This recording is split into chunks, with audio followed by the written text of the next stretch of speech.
Hey, check out this new format for the podcast. Truly hope that you enjoy this episode.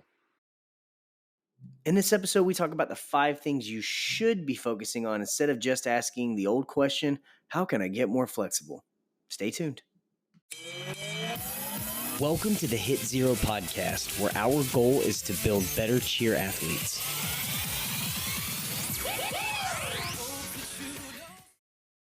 Hey, everybody, and welcome back to another episode. Again, I just want to take a quick second and just thank you. Thank you for the support so far. Thank you for the feedback you guys have given, and thank you for being loyal listeners and watchers of the podcast and of the content that we put out. So some really cool things coming up. Hit Zero Nutrition, for those that are not familiar, we have a brand of nutritional products that is geared towards cheerleading called Hit Zero Nutrition.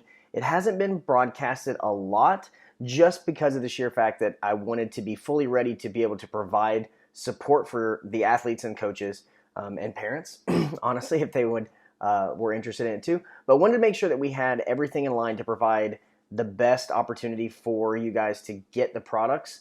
As of now, we are planning to have national distribution. We'll nationally launch the Hit Zero Nutrition supplement brand for you guys by the end of the year. So very, very big announcement. It's been hard to keep it quiet, but also very excited to get to bring that to you guys by the end of the year. So keep your eyes and ears open about Hit Zero Nutrition. If you're looking for some more information, just preliminarily, you can go to hitzeronutrition.com and get some information about the current products that we have. We plan to expand the product line from the 2 products that we have now, our energy formula and our protein, to a 4 to 5 products line that will be ready for purchase and for your use by the end of the year. So keep your eyes open for that.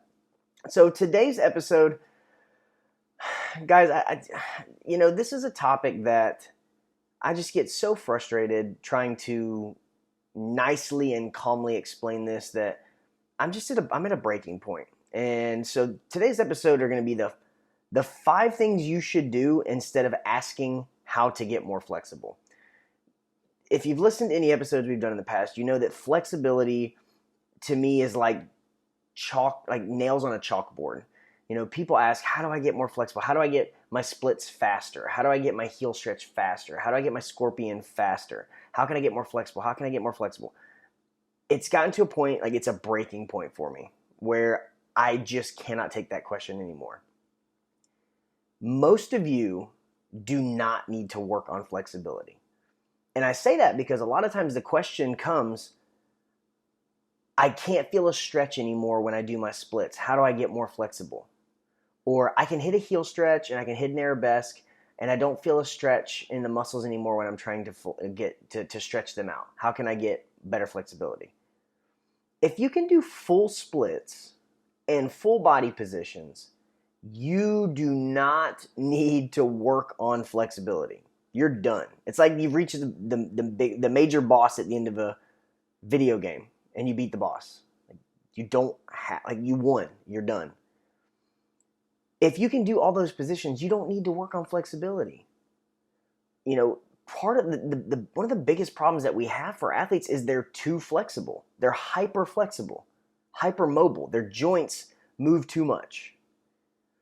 And if athleticism and injury prevention were solely based on flexibility, I would never treat a cheerleader. I would never treat a gymnast. I would never treat a dancer. Flexibility is not the end-all be-all. And most of the times, what I'm asked is, I still feel tight. Now that's different. Feeling tight and being tight are 2 completely different things. Most people can feel tight even when there is no tightness. And can you guess why they feel that way? Because they're weak somewhere. And so their body recruits, like your brain recruits other muscles to compensate for the weak one. And it will make that muscle feel tight, air quotes, because you're using it when you shouldn't be. For instance, like hamstrings. Most people have tight, air quote, tight hamstrings because they're weak in their lower core. That causes their pelvis to tilt in the wrong direction and their hamstrings are pulled tight as a restraint for the pelvis. So you're going to feel like you've got crazy tight hamstrings, and you don't. The second you lay down on the ground, you bring your leg up by your face. So you clearly don't have tight hamstrings. So what I'm going to give you guys today are the 5 things that you should work on instead of flexibility. Because I'm at a point now where unless you're pathologically tight, like you have an injury that's caused by something being overly tight, I'm done teaching flexibility. There is plenty of resources out there for how to work on flexibility and stretching. I don't need to reinvent the wheel. There's some smart people out there, way smarter than I ever will be, that have come up with amazing content on how to work on flexibility. But in our population, you don't need to work on flexibility as much as you think you do. So, here are the 5 things you should be working on. Number 1, strength. If you're not working on strength, you are missing the mark. That is one of the hallmark reasons why our sport has such high injury rates, is because we are not working on strength enough. We're only focused on flexibility, as most of our athletes will tell you. So instead of working on flexibility, the first thing you should work on is strength. Instead of asking, what can I stretch more to have more mobility, you should be thinking, what can I strengthen more to be a more well-rounded athlete? If it's hamstrings, great. If it's your thigh muscles, great. If it's your back and your lower core, great. You should be asking, what can I strengthen to be a better athlete, not what do I need to stretch. Okay, you're not a contortionist, you're an athlete. Athletes need strength. Number 2, you should work on repeating the movements that you're doing in the skill. So for instance, if you're working on heel stretches, pull heel stretches on the ground, or do more heel stretches with your stunt group. Repetition will drive improvement with your body positions. So instead of thinking, what can I stretch to have a better heel stretch, being a stronger flyer and getting more repetitions with your group is actually going to make you a better at heel stretches. So repetition, that again ties into strength, but because you're doing the movement that you're trying to get better at, you're also going to build the flexibility necessary for that movement. Not hyper flexibility that you don't need, but the perfect amount of flexibility that you need to do well at that movement. So repeating the move. Number 3, conditioning. Not conditioning in, I'm going to do 20 minutes of running or exercises at the end of practice. More like, what can I do specifically to condition for this move? If it involves, like say, we'll go back to our heel stretch example. If it involves doing single leg balance work, right? That's conditioning. You're working on single leg balance. If it has to do with the flexibility of the leg, you can do leg swings for time. Let's say you do a circuit of 30 seconds of a single leg hold, and then you're also going to do 30 leg kicks up to, like, kicking up to your hand. So you can repeat the parts of that movement, but make it as a conditioning approach instead of just passively laying around stretching or letting someone stretch you. So find specific conditioning to improve overall athleticism, but also gear it toward what you're specifically working on. And I can tell you a great resource for cheer-specific conditioning is thecheerdoc.com, where we have our conditioning ebooks, and on Instagram at thecheerdoc, we have our weekly workout. So again, conditioning, fantastic tool. We're going to take a break for just a second to get a word from our sponsors, and we'll be back with the last 2 things that you should focus on instead of just, how can I get more flexible? We'll be right back.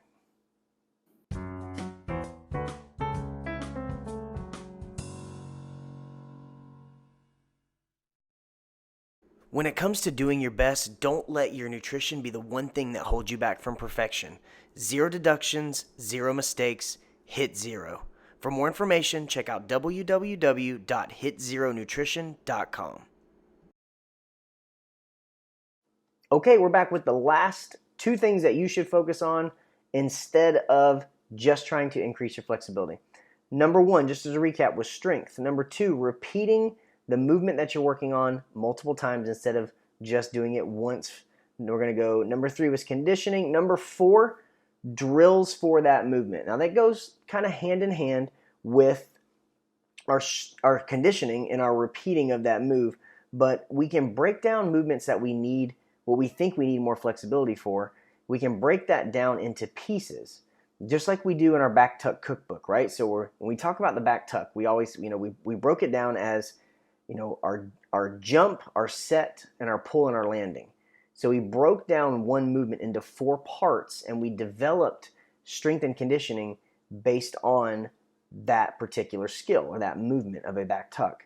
We broke it down into each piece, and then we strengthened each individual piece of that so that as you look at it in its parts, you're better at each part. And then when we put that all together, now you're able to land that skill in a much more controlled way because you have mastered each individual piece of it. So number 4 is drills that are geared towards that specific movement. And that kind of goes in with the conditioning, but this can also be drills that you're doing as part of your warm-up to get ready for that skill. So some of the leg kicks and things like that. And then the actual nuts and bolts, number 5 thing that you can work on instead of just stretching is using your foam roller and your lacrosse ball. So we've talked about foam rollers and lacrosse balls in the past, and you can even throw one of the rad rods or the massage sticks in with this, but it's basically using tools to help loosen up what feels like tight muscles. So the lacrosse ball, tiny little rubber ball, very dense, very hard rubber that you can use to roll out tight areas, tender areas, those knots that you feel in your muscles. And also your foam roller, very, very similar thing. You can do a very similar thing with that. And then also the sticks. There's some newer sticks out. One of my favorites is called the rad rod. It doesn't flex and bend like the old stick with the beads on it. It's actually very, very firm. And there's actually cool little things you can slide over it to give you different surfaces, different like helper pieces that go with it. You'd have to Google it to get a really good idea of what I'm talking about. But it's called the rad rod, so definitely check that out.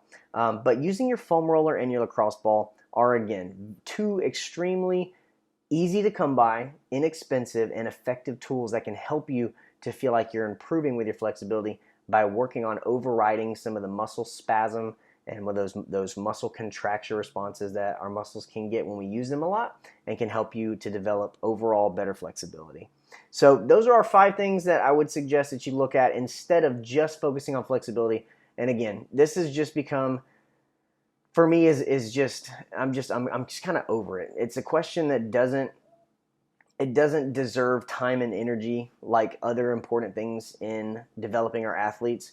And again, you don't have to look at cheer-specific flexibility. You can just Google how to get more flexible, and there are hundreds of thousands of resources out there. What I want you guys to think about is, why are we only focused on flexibility when there are so many other things that we could focus on that will make you a better athlete? Thank you guys so much for joining me for this episode. Hopefully, again, you'll get to check out hitzeronutrition.com to get an idea of what we're working with there. And again, we are looking to launch for national distribution to all cheer athletes, coaches, programs, parents, everybody by the end of the year. So should be a very, very big announcement. We'll do a big announcement party as this thing finalizes, but we'll keep you updated with the process along the way. So until next episode, have a wonderful day, and we'll see you soon. Bye-bye.